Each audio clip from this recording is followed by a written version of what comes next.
Cullen live in 1 minute.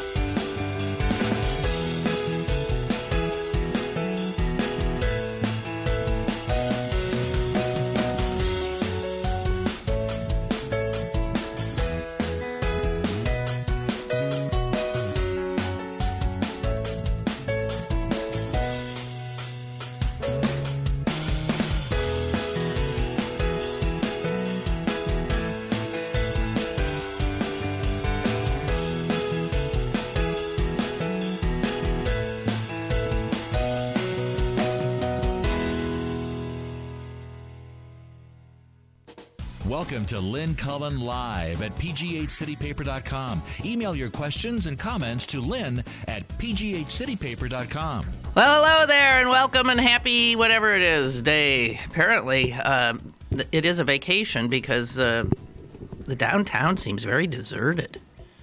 Truly deserted. But I am at my post, as is Jess, on this Monday, February 17th. And John Delano, who is the political reporter for KDKA television, was tweeting this morning that there is no such thing as President's Day. And he said it's something advertisers dreamed up and media has fallen for, and that there is no congressional delegation of this day as President's Day, that it is, in fact, George Washington's birthday. And I'm thinking, how could that possibly be true? I mean, you mean all of us just decided to get it wrong? It isn't President's Day? Delano seems absolutely adamant about it. And I mean, I'm certainly quite willing to believe and that advertisers could have come up with another great idea for a 3-day weekend and made it, but it just doesn't make any sense to me. I don't know. So, and I didn't have time to look it up. If any of you have some curiosity on the matter and itchy fingers, go for it and let me know, okay? Is this really President's Day? Is that an official federal holiday? Or is it, in fact, what it always was, George Washington's birthday, and there never was an official designation for Abraham Lincoln's birthday, according to Delano. So it's just rattling around in my head because I hadn't heard anybody say that before. Mostly I've seen people arguing about the spelling of President's Day. Is it simply a plural? This is a day in which we celebrate all presidents. Or is it, if it really is just George Washington's birthday, should it be President '(S) Day, President's Day, this one President's Day? Or if it's honoring more than one president, should it be S' Day, President's Day? Or what the hell is it? Apparently, this is something that has we are not agreed upon at all. Oh, so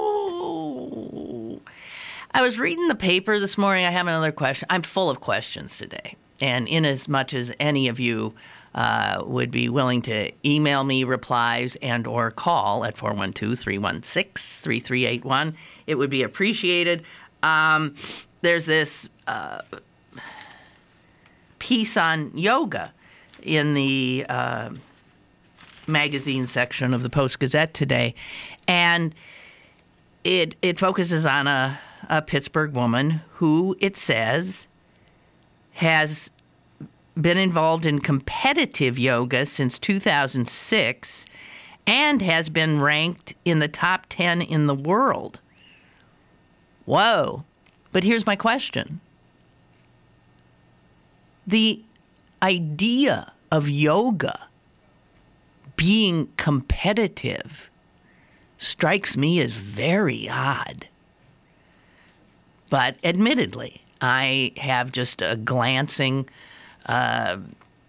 familiarity with yoga. I've tried it out a few times in my life. I can tell it's a marvelous thing for stress reduction and keeping your body supple and strong and all of that. But it seems to me that yoga at heart is it's Eastern and religious a bit in nature. It is a way of centering oneself, a focus of, getting rid of all incidentals and this and that. But it seems to me it would be the very antithesis of competition.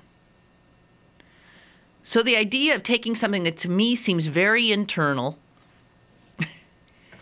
very personal and intimate, becoming a competitive thing is odd. Is that just something that happened to yoga when it got to America?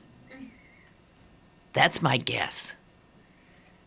That no one ever heard of competitive yoga until it came to America. That's my guess.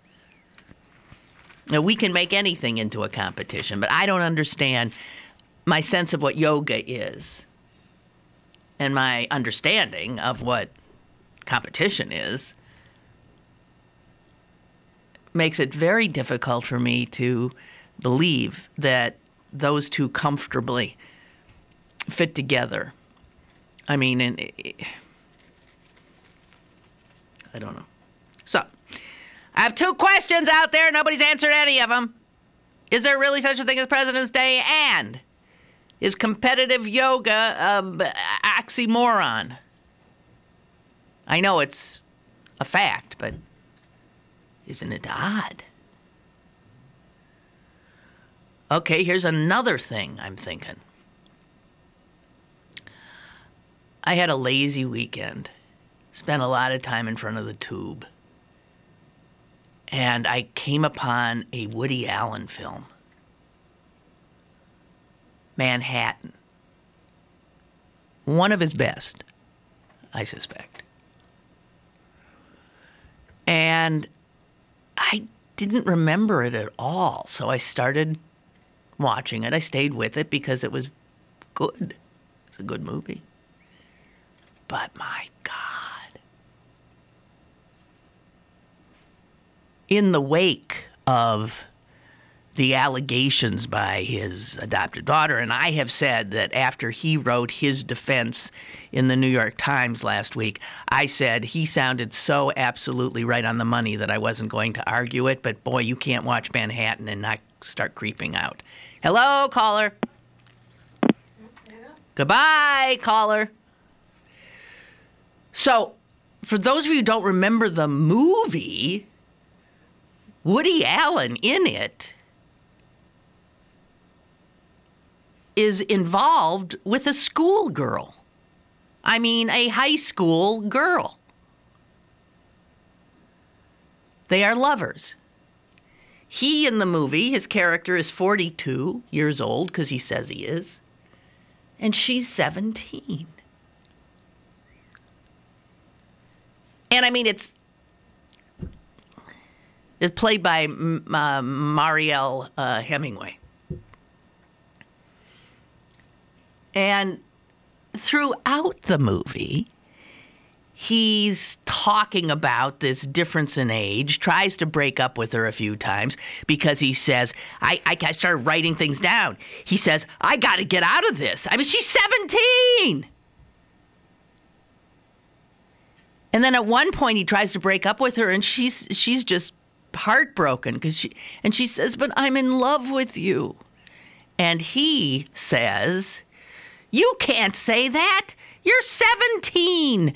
You don't know what love is. She said, but we have so much fun together and we laugh and we play this and that and the da-da-da-da-da-da. And he says, and then at one point she says some sort of little bit of a come on to him. And he says, what kind of talk is that from a kid your age? So there's this weird thing going on throughout the whole movie of him being sexually intimate with this child who he keeps saying he can't be and she can't be because she's only 17 and he's 42.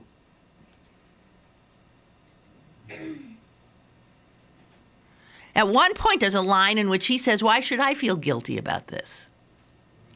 And I'm thinking, God, wow, is this like right around the time? It was right around the time, I think, that he broke up with Pharaoh. And in it, on top of it, there's an ex-lover or maybe an ex-wife. His ex-wife writes a book that like unmasks him in some ways and the intimate details of their marriage, which he was worried about Pharaoh doing.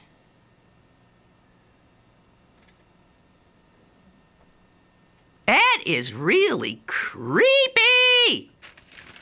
I wonder if he was working through all that crap in that movie. But it's hard to watch that film now, and it's a brilliant film. It is hard to watch that film now and know what his natural, maybe, perhaps, allegedly, proclivities are. Yiko! Just saying. Wow. So, I have some responses from some of you. You've done your homework. Tim is saying that he sent this the other day. I don't remember this. This holiday is designated as Washington's birthday in Section 6103A of Title V of the United States Code, which is the law that specifies holidays for federal employees. Though other institutions, such as state and local governments and private businesses, may use other names, it is our policy, this is from a federal publication, to always refer to holidays by the names designated in the law, and that is that this day is Washington's birthday. Well, then how come this President's Day stuff? Isn't that odd? Okay, well, thank you for that. What else we got? David's signing in on it. Until 1971, both February 12th and February 22nd were observed as federal holidays. Are you sure about that? Delano says that Lincoln never had his own day. Both February 12th and February 22nd were observed as federal holidays to honor the birthdays of Abraham Lincoln on the 12th and George Washington on the 22nd. In 1971, President Richard Nixon proclaimed that there would be one single federal public holiday and called it President's Day.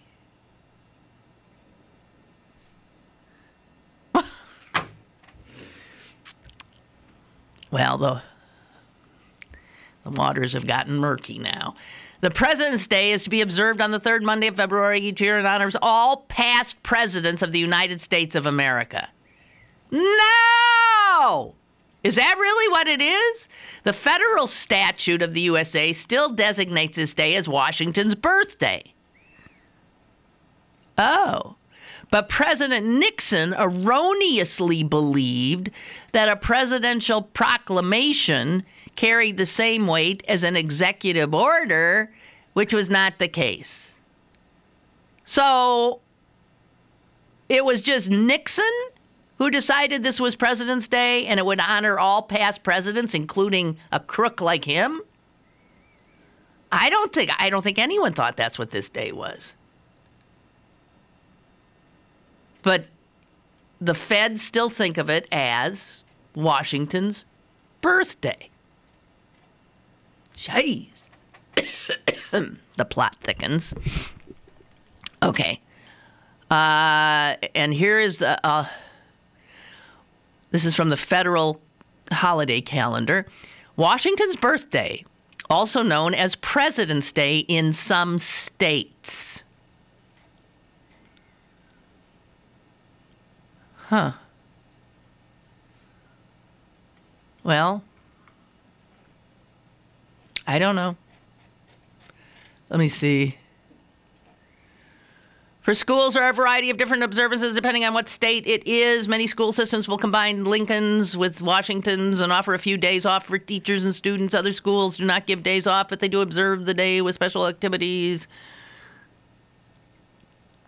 This is what makes Washington's birthday, or President's Day, so unique. In one state, it is paired with Thomas Jefferson's birthday. In other states, it is celebrated as a separate day and not combined with any other special day. In Alexandria, Virginia, Washington's birthday is celebrated for an entire month. In Denver, an entire society has been formed in order to celebrate this day. And whatever. All right, so one thing we know. While Washington's birthday does not have as concrete a configuration as other federal holidays, apparently, it is a much beloved day for retailers and mattress salespeople. Caller, go ahead. Hi, Lynn. This is Joe calling. Hi. You ever hear people say they're living off the grid? Yes. Okay. Now, I watched this show. It's called Railroad Alaska. I don't know if you've heard of it or not. No. But these people live out where they have a train that comes through daily, and if there's a bad snow, it don't come to the net for a week. But there's an 84-year-old man and a 76-year-old woman living in this home way out there, living off a gasoline generator. They've been living there for 49 years, and when their generator breaks down, their son has to get it fixed, and the guy has to go out to a creek and get fresh water. The guy barely looks like he could do it. But I'm thinking, why? Why would people do something like that? I just said that, and their son has to come in and out on the train to bring him supplies. And they've been living there for 49 years. If the guy has a heart attack, I mean, you're done. I said that people do the craziest stuff, but I guess that's what they want to do. That's what they want. You just answered your question. Yes. But have you ever seen a show like that? It's like... Well, people are different. I mean, people are different. And I've met many people who maybe don't have the courage of their convictions like this couple does, because they talk as if they want to be alone and live in a very basic kind of a way. But they don't really do it. That these people are doing it. I respect that totally. I bet they have a very good life. Well, that's true. But you're right. They don't have, here's what we most of us want to be near, as you suggested, hospitals and other people and have access to certain creature comforts. But not everybody, apparently. So off the grid. They're not. That's truly off the grid. You know what? It's not as off the grid as I'm sure other people are, because the very fact that they live where a train comes by. Well, that's true too. Is not really all that off the grid. I mean, there are people living where there's no train anywhere near. Exactly. Right? Living off the wilderness. Exactly. Not for me, I can assure you. Okay, not for me either. Bye. But I understand. I mean, if you're somebody that appreciates nature and solitude and quiet, and I can see it, but I can see it for a little while. I can't see it for 49 years. Okay, Gigi checks in on competitive yoga. She says, I've been doing yoga for 30 years, and competitive yoga is definitely an oxymoron. Everyone I know who does yoga laughs about it. We're just so centered.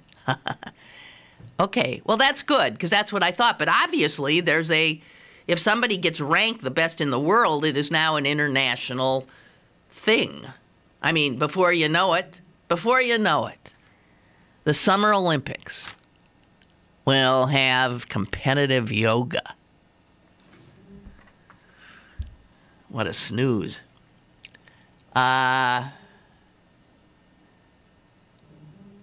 Okay. Yeah. Well, good for you for doing yoga that long. Because it is, I know it's good for you, but it seems like it totally negates all the good stuff about yoga to make it into a competition. That's my very rudimentary understanding of the discipline of yoga. All right, I'm going to take a first little break here, and then I want to get back. I've got I got no bit. I also want to get into this report, the NFL report on the Dolphins' locker room. I also want to get into this Comcast potential merger or takeover of Time Warner, which would make it, getting close to monopolistic. I want to hearken back to what? I want to hearken back to the union organizing effort at the Volkswagen plant, Dan Sath, which I talked about, I believe, last week. And I think that's about it, but I don't know. So while we sit here waiting for the next snowstorm, watch this, listen to this.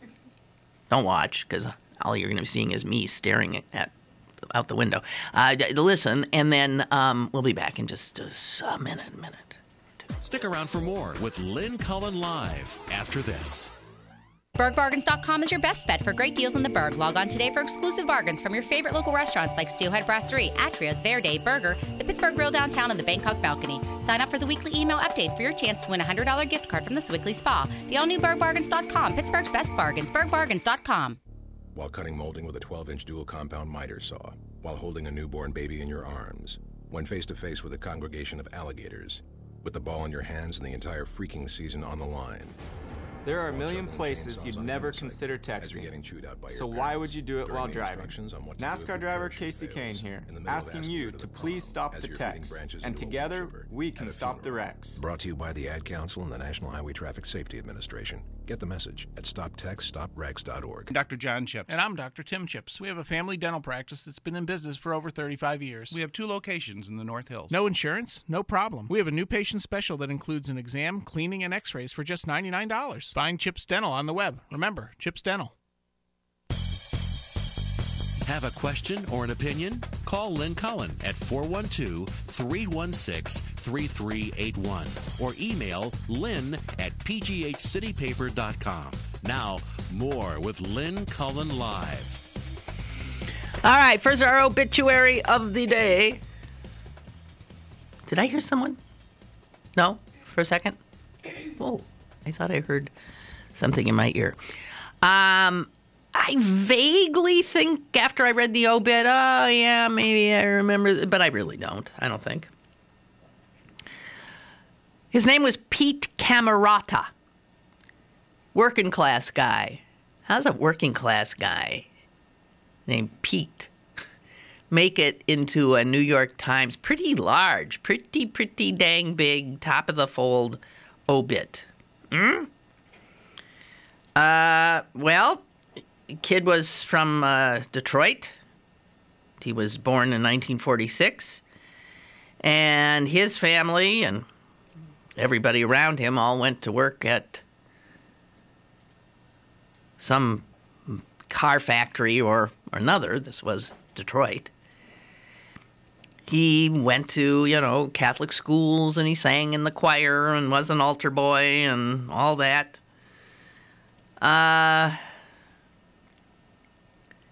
Started working on docks. Forget that Detroit is on water. Well, maybe you don't. I do. Yeah. And he ended up becoming a member of the Teamsters Union. And he was active as a member of Teamsters Local 299.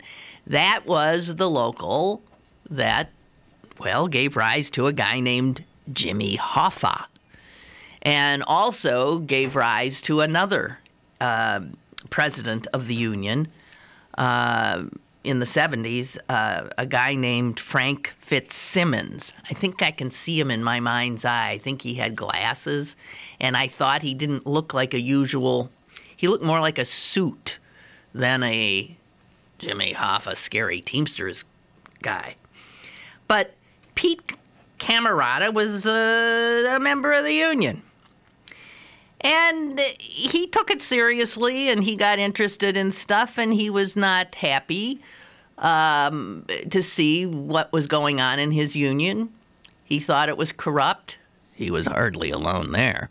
He thought it was corrupt. He thought it didn't care about the workers, that what you had was almost like a mafia-like system in which the top guys were doing things to benefit themselves and retain power. Anyway, let's cut ahead to somehow Pete Camerata gets himself elected by the local as a delegate to the National Teamsters Convention in Las Vegas. The year's 1976. And President Frank Fitzsimmons is given his speech. And there were rumblings about reform from some in the lowly parts of the union, of complaints making their way up to management. And Pete Camerata was one of those complainers.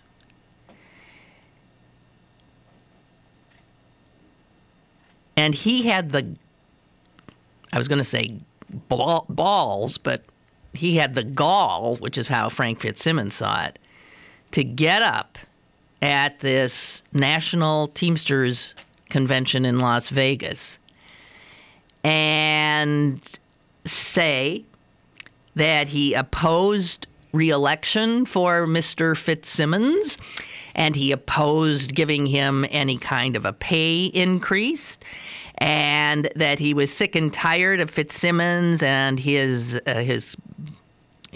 boys stifling democracy and reform in the union and ignoring workers' concerns. And he called for a new rule that would automatically expel any Teamster officer who accepted a bribe.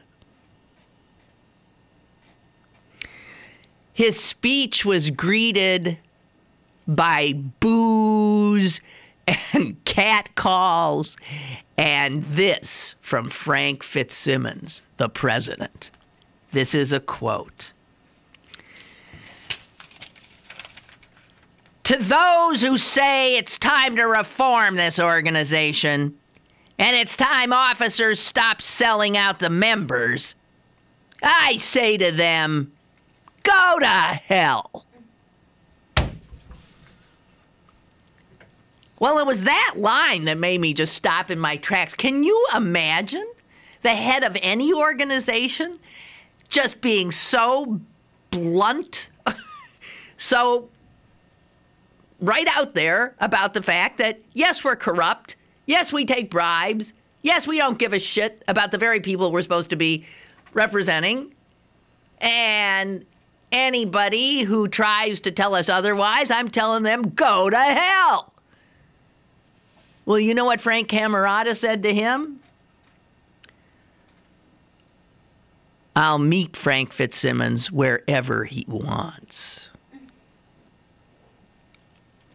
Pretty cool to have the guts to stand up to a big organization, like a very powerful organization, a scary organization, one that, you know, people disappeared in, including Jimmy Hoffa. So later that night, there was a cocktail party. Frank Camerata showed up for that, walked in, and nobody would talk to him. he thought, oh, well, what the hell? Better get out of here. So he left the ballroom, and he was followed by some very large guys who said they would escort him out. And, of course, they beat the hell out of him. They kicked him in the head with their pointy cowboy boots. They smashed him. They stepped on his face. He was badly injured. The Las Vegas police were sympathetic and wanted to perhaps press charges. That is until some big shot from the Teamsters Union went and talked to the Las Vegas police. And then a police officer said to Mr. Camarada, look, buddy, here's my advice to you. Get out of town and get out fast. So Pete Camarado, who never saw the reform he was looking for, and who had the courage, even though he beat a hasty retreat from Las Vegas because he agreed the cops were telling him to save his life, he stuck with it and still went to the union meetings, and he was a pariah and subject to all kinds of threats. But he survived to die a natural death and to be given this pretty big obit in the New York Times. But I just cannot get over that a head of any organization would stand up and say, to those who say it's time to reform this organization and that it's time officers stop selling out the members, I say to them, go to hell. Wow. And then, of course, Fitzsimmons was practically unanimously reelected.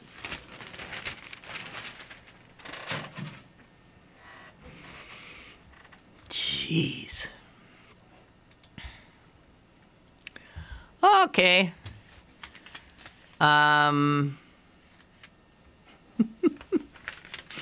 Sorry. I'm chuckling at nothing in particular. Okay, speaking of the Teamsters, let's go to the United Auto Workers. So I told you last week that there was this big election at a Volkswagen plant in Chattanooga, Tennessee, and that this was considered to be a huge election on all sides because, as you, I'm sure, know, the South is not exactly welcoming to efforts to unionize workers. And unions just don't make it down there. But the UAW, for the last 2 years, has made a serious and strong effort to make a toehold in the South by organizing workers at this Volkswagen plant. They voted all last week. The voting goes on for an entire week. And the tally turned out to be 712 against the union and 636 for the union. So the union lost. And apparently the union had not only put a lot of time and energy and put a lot of money into this, but this brushback, yet again, is considered to be a terrible defeat for the union movement. I mean, the union movement is struggling. Where you see it looking more powerful is with the SEIU, the Service Employees Union.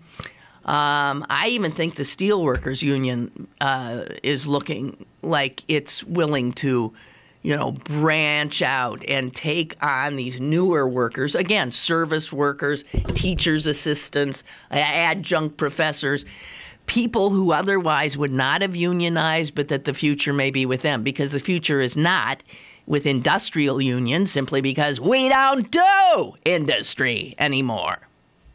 And so much of the industry we do has been moved down to the South for the very reason that Southerners have long been brainwashed into thinking that unions are evil. So in this case, what's curious about this case is that Volkswagen itself was neutral. That was his official policy. Unlike what we see usually when a union attempts to organize, such as UPMC right now. What you see with UPMC is the management, UPMC, really fighting tooth and nail in every way. Or Duquesne University with the adjunct professors. The employer fights. Volkswagen didn't fight at all. In fact, a lot of people thought Volkswagen would have been very happy if their workers had unionized, since that's what they're used to. They're used to workers having representation, and they saw it as an opportunity to introduce what the kind of management and labor cooperation that exists in Europe and its factories. So Volkswagen thought, well, that's okay. So they'll establish a union, and then we'll get representatives from the union to sit in on what we call a management council, a workers' council, so that workers have a direct say in working conditions and this and that and blah, blah, blah, blah, blah. Volkswagen had no problem. The people who had the problem were the Republican office holders, and other employers in the South, and they fought tooth and nail. Senator Bob Corker of the state of Tennessee, you may have known that name, he actually said last week while voting was going on that if the union was successful, that Volkswagen would undoubtedly move future work to other plants instead of Chattanooga. So this was what Corker and others were telling the workers, go ahead, you do this. And you know what's going to happen? You're destroying your own jobs. And it's amazing. It was a close vote, but that so many bought it. Even though they had this neutral to even welcoming management. So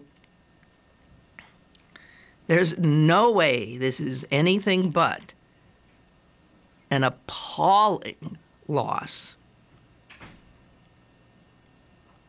for an industrial union in this country.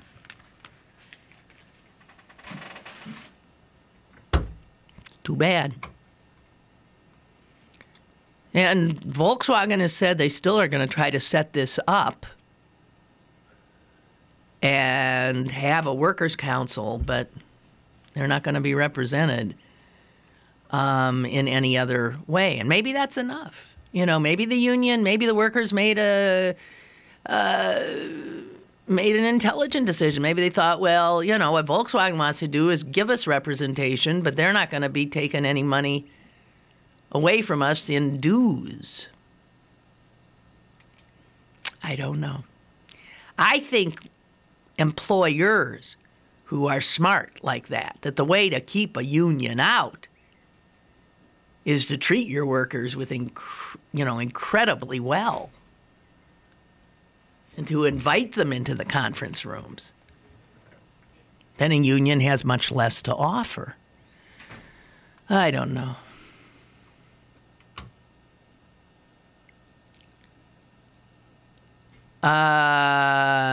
Okay, this is in from Joe and Jess. I don't know what this means. I logged on at 9:57, the commercial played, and then the barcode screen. However, no show for 20 minutes. It's working fine. It's working here until I refreshed my browser, and there you were. I wonder how many other viewers are having the same problem. We're worried that you were in an accident or something. What are you, some kind of a Jewish mother? Mm-hmm. If I'm not here, I'm in an accident? Thank you very much for worrying about me. But no, I'm here, and as far as we know, everything is fine and dandy. So, I don't know. Allison is wondering why people vote against their own self-interest. Well, because I think if you live in Tennessee, first of all, you don't see many unions around, and you have spent your life hearing about how horrible they are. About how they will in the end cost you, how they will take jobs away because employers will seek out places that doesn't have such uppity workers. I don't know, there's a whole different culture down there, and it's anti-union. It's just flat out anti-union.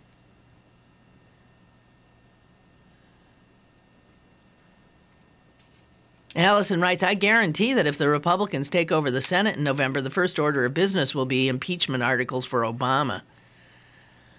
Oh, I disagree. First of all, the Senate doesn't do that.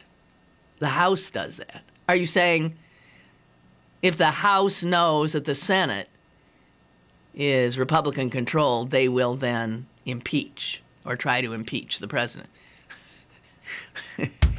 Fine, let them. Let them try. We see how well that worked last time. And just, let them. Let them show America, lest anybody hasn't figured it out yet, that they are irresponsible beyond all. You didn't tell me anyone's on the phone, did you? Oh, I'm sorry. Hello? Hey, Lynn, how are you? I'm sorry. I wasn't sure you were there. Sorry. I mean, I think you have to admire those fine Southern folk. I mean, they're not going to let any uppity, elite, northern carpetbagging Yankees tell them that they should be able to earn more money, not be fired at will by their social betters, or have a say in their own workplace.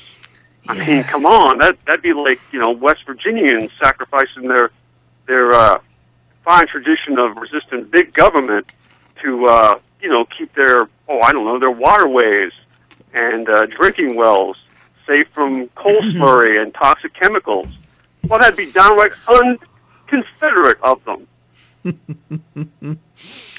Well, but think of, speaking of that, look at West Virginia, where a lot of workers there died to get representation by the mine workers union, right? Oh, for decades, West Virginia was a labor bastion and welcomed government regulation and inspection of the mines because of the just horrific working conditions and fatalities that had existed for so long in the mines, and the treatment of the workers by the mining barons. Seeing what West Virginia's become, where you actually had a chemical plant with the storage towers right next to the river. Yeah, and they haven't been inspected in 25 years. Yeah, in a generation, no inspection, and they'll face no criminal liability. No one will go to prison for that. Mm-mm. And the company's declared bankruptcy, so I don't think they'll be paying anyone off either. No. And then right after that, you had the coal slurry, which further polluted their rivers and lakes. Right. Unbelievable. Well, but also look at West Virginia. It's one of the poor. I mean, right? I think one of the poorest godforsaken states. Yeah. And they went overwhelmingly for Mitt Romney in the last election. Well, that's why Allison said, why is it that people vote against their own self-interest. Because they've been on the receiving end of very successful propaganda for generations, right? Oh, absolutely. I think Thomas. Are you familiar with Thomas Frank? Yeah. What's the matter with Kansas? What's the matter with Kansas? Yeah.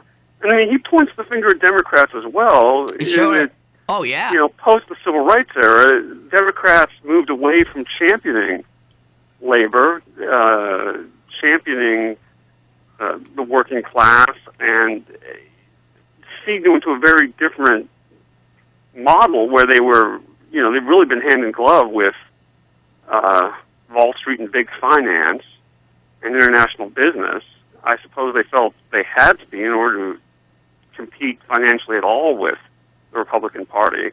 But they took the working class for granted. They took, labor for granted. They took the white middle class for granted, and simply assumed that those voters had no one else to go because clearly the Republican model was so hostile to them. But they assumed wrongly, because by offering nothing in terms of fighting for better working conditions, better social support networks, better infrastructure, more access to education or health care, for so long, for abandoning those causes for a generation, what Frank's success, I think, very, very cogently and very persuasively argues, is that they left their former base open to manipulation on emotional and social issues. That's right. By the right-wingers. That's right. And it worked. Yeah, absolutely it worked. It's still working. I mean, one tactic that was used in Tennessee very successfully was the right continually pointing to Detroit as an example of what would happen if you allowed unionization. Right. And that's something. All right. Well, thank you for the call. You're welcome. Yeah. Bye.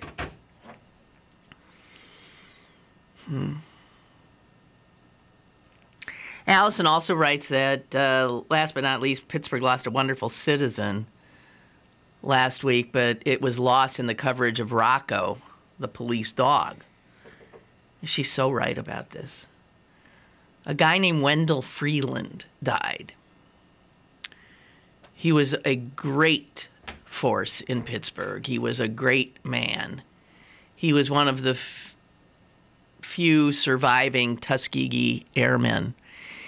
He was a guy of wisdom and courage. He was a guy that if you bumped into him, you might not know he was black. He was that white. His skin was as fair as mine. So he's somebody who could have passed, as they say. But he never, ever would have considered passing. He was a proud African American and a remarkable man. And anybody who, I did not know him well, I met him a few times, but the people who did talk about him in just hushed and loving tones.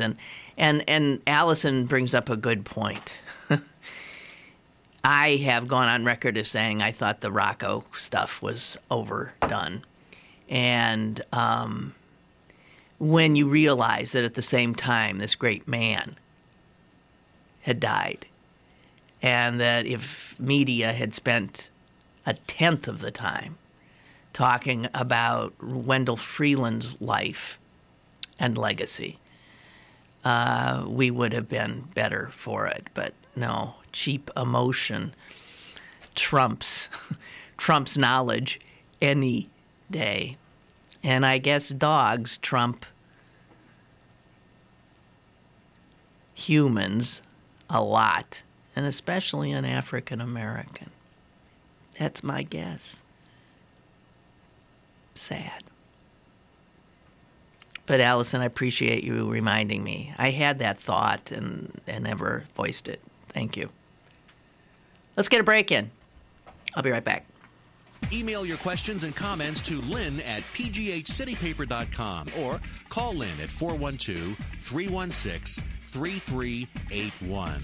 Lynn Cullen Live will return in a moment. Moments in Black History, brought to you by Highmark Blue Cross Blue Shield. Have a greater hand in your health. The Professional Golf Association's 1916 Constitution prohibited non-whites from playing professional golf, resulting in the formation of the United Golf Association.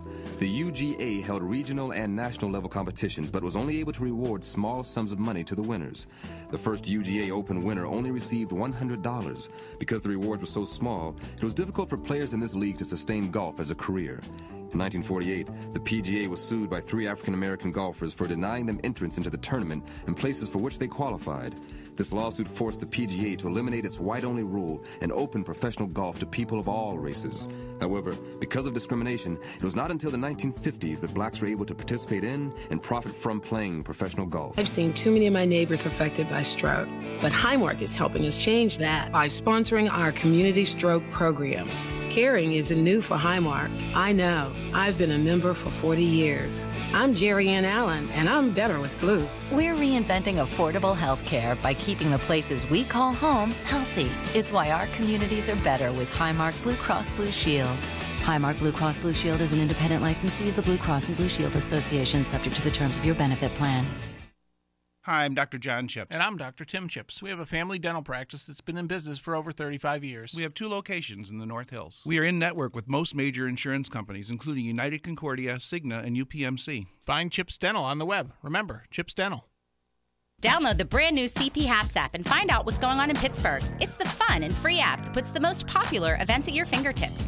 Text events to 77948 to download now and register to win tickets to see Cirque du Soleil's Verikai at Peterson Event Center on March 28th. Plus, lots of great free stuff every week. The CP Haps app, brought to you by Pittsburgh City Paper. You're listening to Lynn Cullen Live at pghcitypaper.com. Once again, here's Lynn Cullen.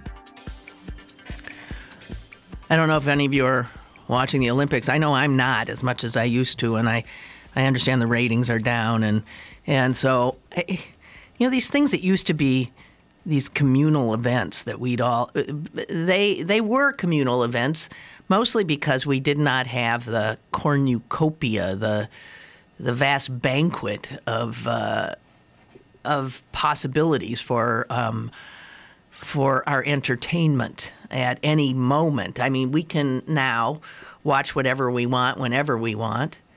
And so I think we'll not have these moments that used to exist when we all were on pretty much the same page, or a vast majority of us were. It's just not going to happen anymore. And I'm sad about that in some ways, and I think there's a loss to be had if we never quite come together again. I suppose the only thing that makes us come together is like extraordinary tragedy, like 9/11, and we have to wait for something like that, which we don't want to have happen. Anyway, it was just a great hockey game with the Americans and the Russians. I hope some of you caught that. Man, that was just incredible. And so anyway, the hero of that shootout was a guy named T.J. Oshie, who I never heard of. I mean, he's not like an NHL star or anything, is he? For St. Louis, I think. I know. He played for St. Louis? Does he? Yeah, but okay, so maybe I don't know enough. But anyway, unbelievable. And he was raised in a town called Warroad, Minnesota. And that is a city of 1,770 people. 1,770 people. And it says here that every American team that has won gold has had a player on its roster from Warroad, Minnesota. Now, wait a minute. First of all, how many times have we won gold? I know we won the Miracle on Ice. So someone from that team came from Warroad, Minnesota. Did we ever win another time gold? The Canadians won, I remember, last time. Come on. Does anybody help me? I mean, it's amazing. Okay, so if we win gold this year, that'll be at least 2. I just don't know how many there were. Isn't that odd? A town of 1,770 gives rise to that many. I mean, obviously some really good hockey players. It's just weird, I think. But I don't know how many times we've won gold in Olympic hockey. Because I think that it hasn't been all that often. That's my guess. Something else I just wanted to make sure you got to. Are you finding it? No, it's just everything about this now, the Olympics. You can't just Google how many times is America. I did. You're kidding. No. And you can't just get a straight answer? Hey, this is just an ad that I saw in the Post-Gazette, but I thought some of you might be interested in this and might have missed it. A panel discussion about Vietnam. But listen to who's on this panel. And it's free to the public at the University Club, which is on the Pitt campus. And this is March 4th. It's a Tuesday night, 7:30. But this sounds, if you're interested in history and Vietnam history, this would be something you'd want to know about. Senator Bob Kerrey is on the panel. That he's, of course, a Vietnam veteran who left his leg in Vietnam, former governor of Nebraska, former lover of, what's that actress? Deborah Winger. Peter Arnett, who is an extraordinary journalist, in fact, Pulitzer Prize-winning journalist. He got the Pulitzer for his unbelievably great work in Vietnam. Laura Palmer, who was also a reporter in Vietnam and author. Edward Miller, Dartmouth College, also author of a critically acclaimed book on Vietnam. And also a guy named Tom Vallely, who is a former director of Harvard's Vietnam program and himself a Vietnam veteran. That sounds pretty damn interesting. March 4th, 7:30, Tuesday, University Club, just in case you're interested in that kind of thing, and I would think a lot of you are. Okay? Caller, go ahead, please. 1960 and 1980 are the two times the gold was won by the U.S. hockey team. Okay, so twice. We've only won twice, and then there was a gold given, but it was for the World Championship or something. So even if you count that, it's only 3 times. And that was in 1933. Okay, we don't. So twice. And if we get gold this year, it would be then 3 times that there has been someone from this little town of fewer than 2,000 people. Which, if you whittle it down, though, I mean, I would imagine back in 1960, when you're talking 60s, even 80s, you're talking about drawing from a small pot of Minnesota, hockey players in the United States. Yeah, right. You know, so it's I don't know how remarkable that fact is. I think it's pretty remarkable. I wouldn't Plus, discount who knows it. Are you familiar at all with that town? No.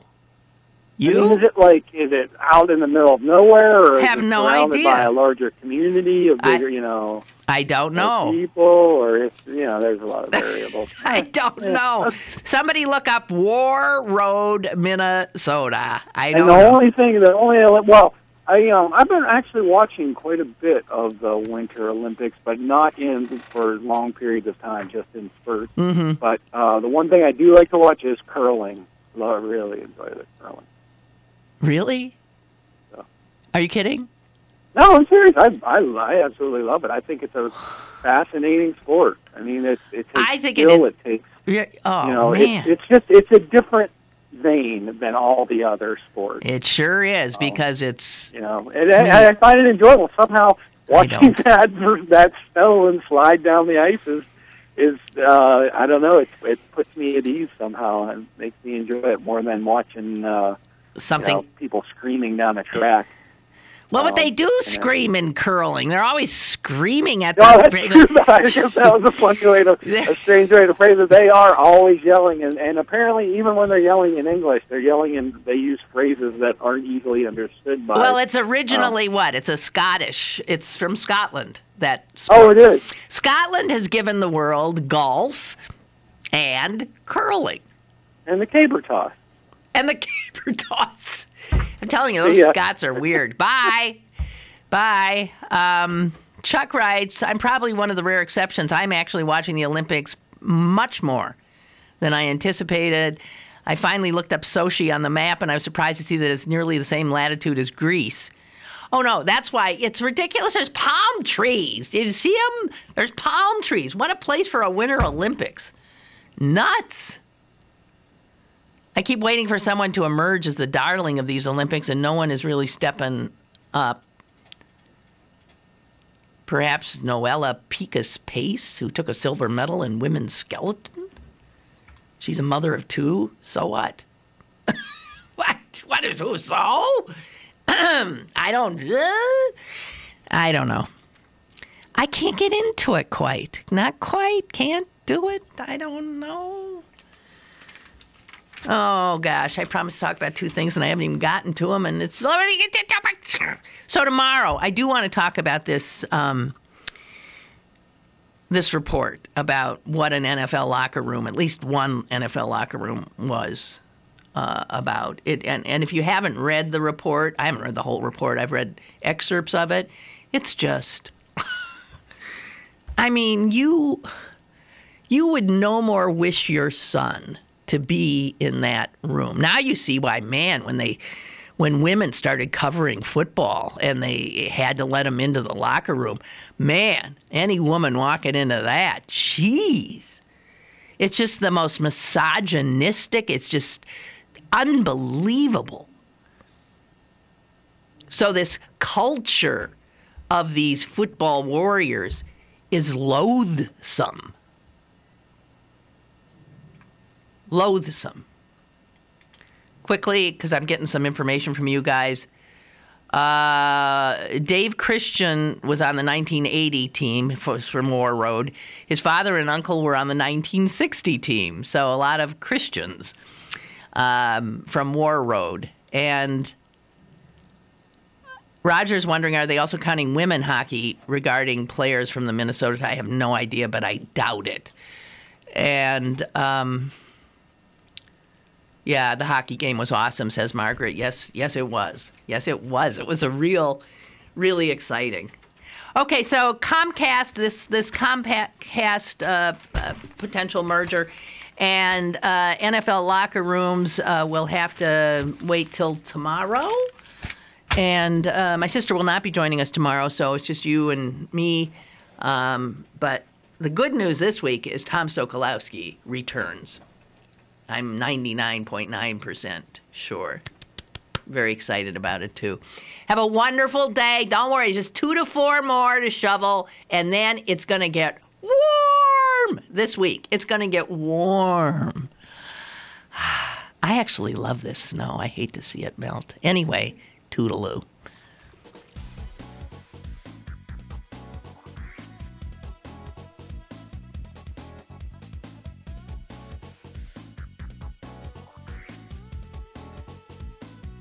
Lynn Cullen Live, Monday through Friday from 10 a.m. to 11 a.m. and archived at pghcitypaper.com. The opinions expressed on Lynn Cullen Live are those of the host and do not necessarily reflect the viewpoints of Pittsburgh City Paper, Steel City Media, and its advertisers.